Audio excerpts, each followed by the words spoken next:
Sakurigar Vode, and welcome to Cassus Café. I am here this week with Tykoth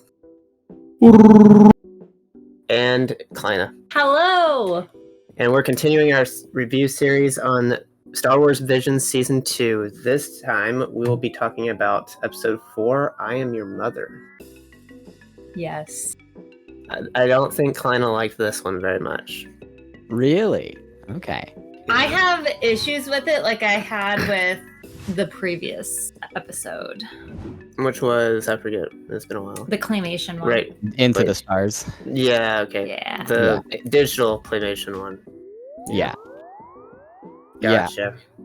I'll be honest, I didn't think this one would be as controversial. I thought this one ahead of time. I predicted it would be nobody's favorite, but I didn't predict anybody would dislike it necessarily. I feel like it's easily the safest of everything. But maybe I'm mistaken here. All right. What I mean, I don't hate it. It's just that the characters I'm not a huge fan of. They're kind of annoying, just like the girl and the other one I mentioned. And it's cute, and it kind of reminds me of Episode 1, like Star Wars Episode 1 with the pod racing. Mm-hmm. Oh, yeah. But like one thing, I was rewatching this episode today just because I watched it a while ago before we recorded this. And I was like, where's the father in this situation? And why is Disney promoting, well, not necessarily promoting, but like showing these single parent households? And like, yes, they exist, but It's almost all the time. it's a lot. Yeah. I mean, I feel like that's the Star Wars thing from the beginning. Yeah. I mean, I know Uncle Owen and Aunt Beru were together, but I still feel like Star Wars is ultimately about broken families. Post. Yeah. But they never even mentioned the dad. What happened to him? Is he dead? Did he leave? And also, I know this is a kids episode, but like, you know, the Twi'leks have a dark side of being in slavery and all that. Yeah. So I know this isn't canon, so they don't have to do that, but like, still.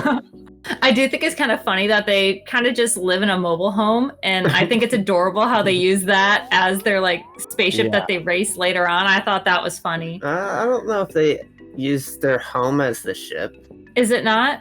No, There's, I like- think it's It's different. sort of attached to it. Oh, okay, so maybe it's like attached to their spaceship. Since thing. Captain isn't here, I'll be him for 1 second, and I will just say there is no way that ship would have ever beaten the other ships. So true. Yeah. But yeah, for me, I thought it was really cute. I didn't mind it at all. If it was just like a one-off with no other context to the rest of the season and the different themes and stuff that's been going on, I thought it was just a cute little, child's episode of a Star Wars show. So it was fine. There are a lot of little Easter eggs in here. We have it pulled up, and just in this first scene, you see her welding mask is a Mandalorian helmet. In the back, there's a Max Rebo little stuffed animal on her bed. There's a lot of Easter eggs hidden throughout this whole episode. It's cute. And then just like big picture too. We sort of dived into funny stuff. Oh, sorry. No, you're good. You're good. Like, it kind of depends on how much you like Wallace and Gromit too. Because I grew up with it. Yeah, I've seen a few like Shaun the Sheep and stuff, but I wasn't ever a huge fan of that animation style. Yeah. Like character design and stuff. But this one, it didn't bother me. I mean, like you said, it's not really my favorite, but it's not bad. Yeah, I think it That's all good has to stuff. do with your own kind of bias, whatever your thing is into. And I grew up with Wallace and Yeah. Gromit and Chicken Run and stuff, so I feel a little partial to it already, so it kind of like fills that gap. No matter what the story was, there's like an ease of use for me or just an ease to go into it for me. Mhm. Yeah. I like Wedge at the very beginning, right? We get a little Yeah. Wedge reference and kind of this 80s cheesy video. It's kind of awesome. Yeah. This kind of animation style feels very like 80s, 90s. It does, yeah. Because it's super that's where nostalgic. it's kind of like where it originated, and its best work was really during that time. I just Right. wish I liked the story a little bit more, I guess. I don't know. It's Because it is cute, and I like all the animation stuff. There's just things that irk me. I think that overall this is, up until now, definitely this is the most simple, and maybe over all of them. It's a very, very simple story. It's Oh, yeah. definitely the one that kids could also watch of all Yeah. of them. Like it feels But- very childish, Mhm. but Like, Yeah. she's in school to learn how to fly these crafts. I'm assuming she's already been in it for a while. And she's like, I can't fly this spaceship. How dare you think I can fly this spaceship, Mom? I can't do that. And then she's like, yes, you can, daughter. And then the girl's like, oh, everything I've learned, you've taught me, Mom. What's the point of this school? Didn't the school teach you how to fly? I will say, kind of in a different, kind of switching a different topic a little Sorry, I'm bit. just No, irked. that's fine. The ship designs in the race are cool, and they're like callbacks and little Easter eggs of their own. Like there's the Mantis from Fallen Order and Giant Survivor, and there's like a black Nubian, like Royal Naboo ship, and the other two are I don't think I recognize very well, but the black Royal Naboo ship, and then the Mantis. I did think the bad guys were funny though. Kli'nah, did you like the R2 unit that's a dog? Yeah. Yeah. It's a slinky dog? Okay, because I was like, that's ridiculous. oh, thank God you liked it. All right. I thought it was funny. Crazy. I thought it was funny how he I'm became gonna be so integral mad. to the plot. He saves the day. Oh, I just noticed a little Max Rebo plush in her room. Yeah. That's awesome. Yeah, That was like the first thing I noticed when watching it.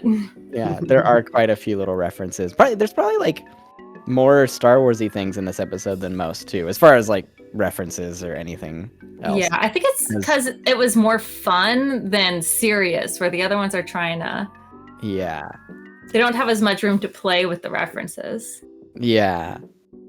I felt like this one came though if you're watching them in order, I can kind of see why they structured it here, because the first three are pretty serious overall, and so it breaks up the tone pretty nicely, I think, where they saw it. Much more deeper thematically. Yeah. The first three, Yeah. Oh, of course I have to point it out because I'm me, and the Wookiee is incredible. Yeah. Because I'm biased, I wish he was the star, not the Twi'lek girl. But I think that's fair.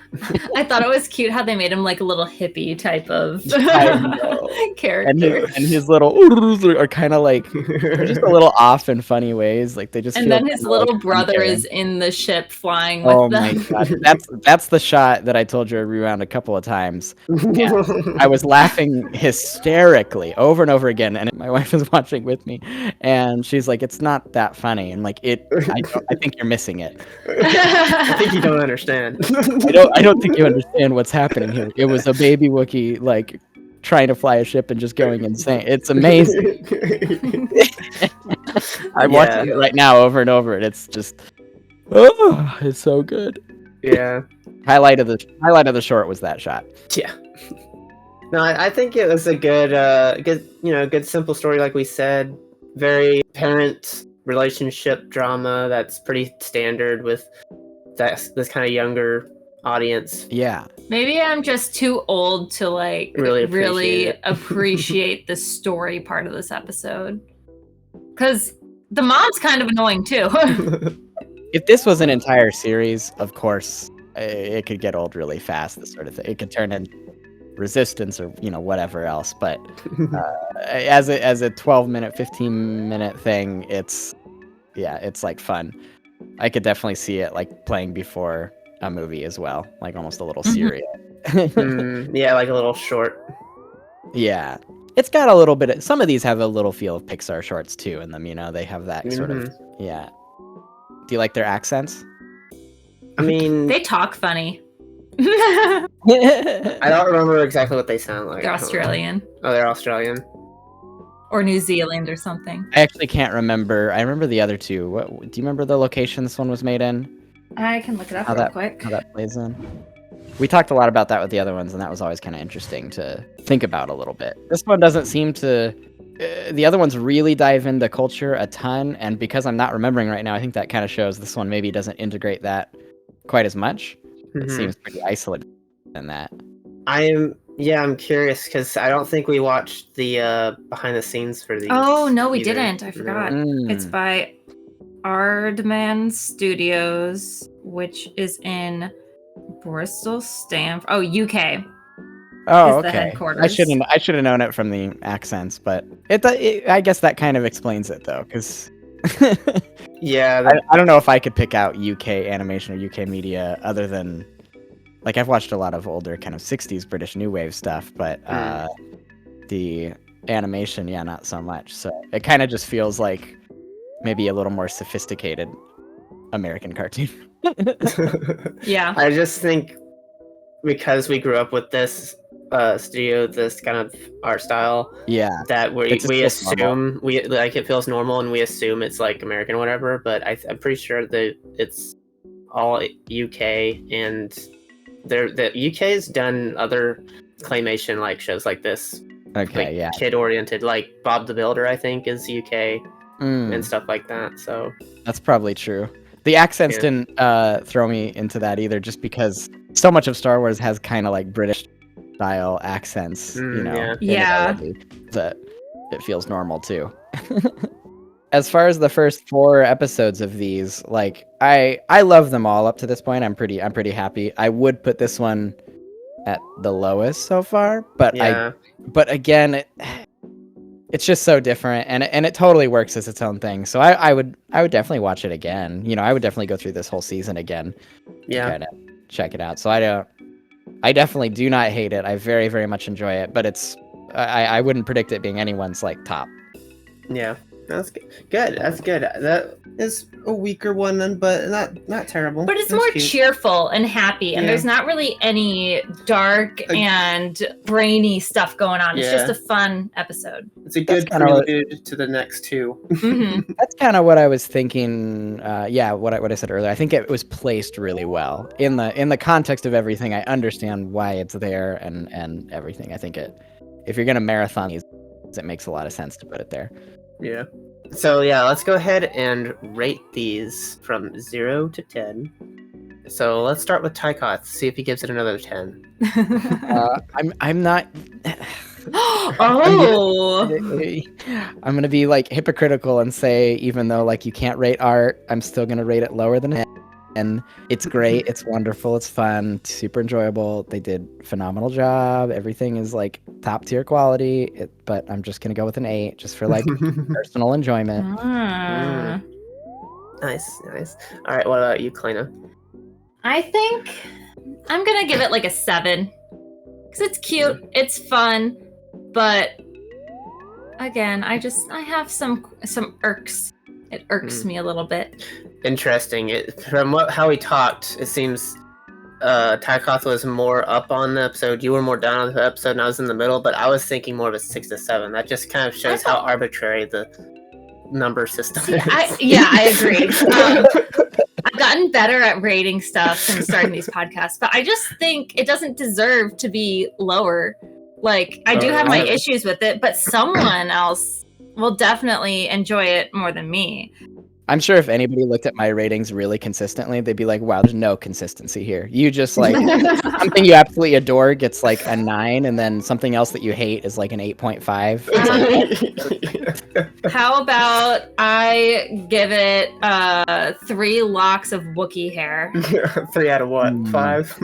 out of all of them. If I'm rating the Wookiee scenes, it's 10 out of 10 for sure. 10 out of 10 Wookiee locks. Could have made it a 10 out of 10 if they made him the main character easily. I mean, maybe 11 out of 10. Yeah. I'm just trying to think of some arbitrary rating system.